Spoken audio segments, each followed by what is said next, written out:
सावन शिवरात्रि व्रत कथा।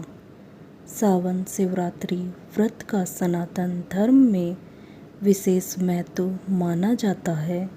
हिंदू पंचांग के अनुसार सावन में शिवरात्रि का व्रत शुक्रवार 2 अगस्त 2024 को रखा जाएगा। मान्यता है इस व्रत को करने से मनुष्य जीवन के सारे दुख दूर हो जाते हैं और भगवान शिव की विशेष कृपा प्राप्त होती है। इस दिन भगवान शिव की विधि विधान पूजा करने के बाद श्रावण शिवरात्रि की व्रत कथा जरूर पढ़नी चाहिए। सावन शिवरात्रि व्रत कथा। धार्मिक कथा के अनुसार चित्रभानु नाम का एक शिकारी था जो जंगल में जानवरों का शिकार करके अपना घर चलाता था। शिकारी के ऊपर शिकारी के साहूकार का काफ़ी कर्ज था, लेकिन कर्ज न चुका सकने के कारण क्रोधित साहूकार ने उसको बंदी बना लिया था।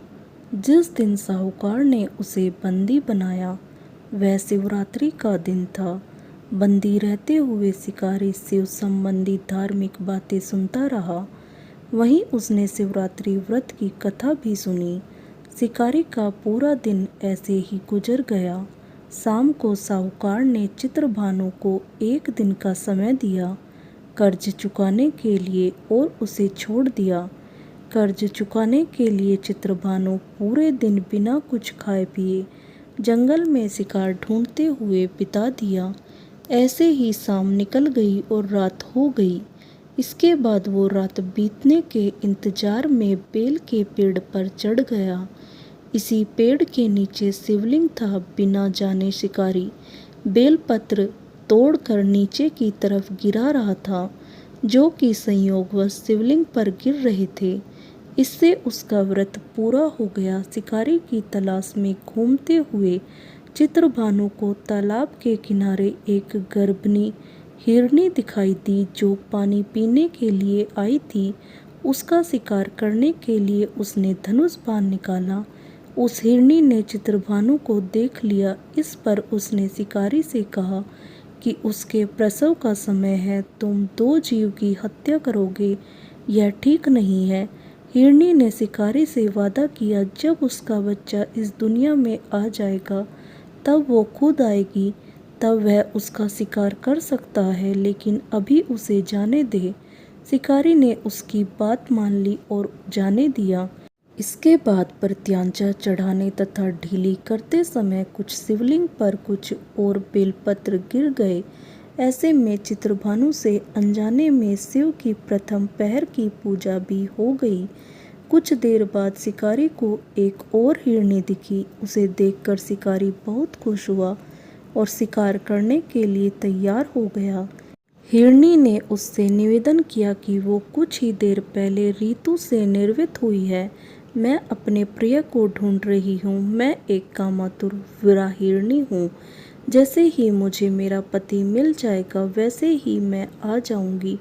रात का आखिरी पहर बीतने ही वाला था। इस बार भी चित्रभानु से बेलपत्र टूटकर शिवलिंग पर गिर गए। इससे दूसरे पहर की पूजा भी हो गई।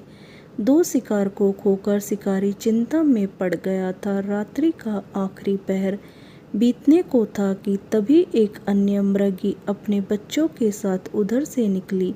शिकारी ने उसे देख तुरंत धनुष पर तीर चढ़ा दिया।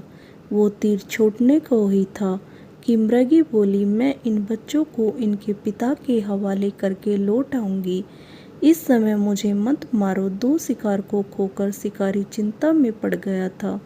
रात्रि का आखिरी पहर बीतने को था कि तभी एक अन्य मृगी अपने बच्चों के साथ उधर से निकली। शिकारी ने उसे देख तुरंत धनुष पर तीर चढ़ा दिया। वो तीर छूटने को ही था कि मृगी बोली, मैं इन बच्चों को इनके पिता के हवाले करके लौट आऊंगी।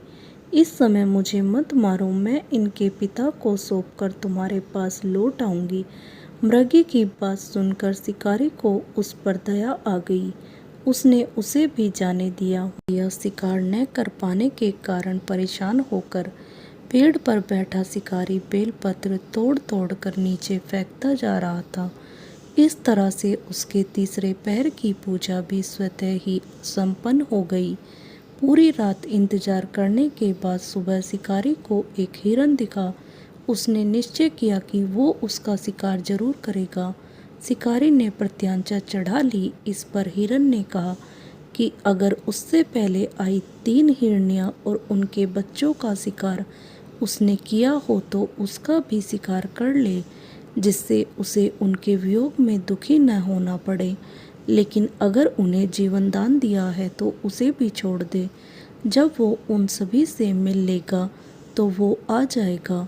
यह सुनकर शिकारी ने उस हिरन को रात भर का घटनाक्रम बताया। तब हिरन ने कहा कि वो तीनों हिरनियां उसी की पत्नी है। हिरन ने शिकारी से कहा कि जिस तरह से तीनों हिरनियां प्रतिज्ञाबद्ध होकर यहाँ से गई है, अगर उसकी मृत्यु हो जाती है तो वो धर्म का पालन नहीं कर पाएगी। हिरन ने कहा कि जिस तरह उसने विश्वास कर हिरनियों को जाने दिया, उसी तरह से उसे भी जाने दे। वह जल्दी ही पूरे परिवार के साथ शिकारी के सामने हाजिर हो जाएगा। जाने अनजाने में ही सही, उपवास, रात्रि जागरण और शिवलिंग पर बेलपत्र चढ़ने से शिकारी का हिंसक हृदय अब निर्मल हो गया था। उसके हाथ से धनुष छूट गया और उसने मृग को जाने दिया। थोड़ी देर में वह मृग सपरिवार शिकारी के सामने उपस्थित हो गया, किंतु जंगली पशुओं की ऐसी सत्यता और सामूहिक प्रेम भावना देखकर शिकारी को बड़ी ग्लानि महसूस हुई। उसने मृग परिवार को जाने दिया और अपने कठोर हृदय को जीव हिंसा से सदा के लिए हटा लिया। शिकारी के ऐसा करने पर भगवान शंकर ने प्रसन्न होकर उसे अपने दर्शन दिया और उसे सुख समृद्धि का वरदान देकर गुहु नाम प्रदान किया। दोस्तों, आपको यह कथा कैसी लगी हमें कमेंट कर ज़रूर बताएं। ऐसी धार्मिक कहानी सुनने के लिए हमारे चैनल को लाइक और सब्सक्राइब करें। आप सभी को शिवरात्रि की हार्दिक शुभकामनाएं। धन्यवाद। बोलो हर हर महादेव।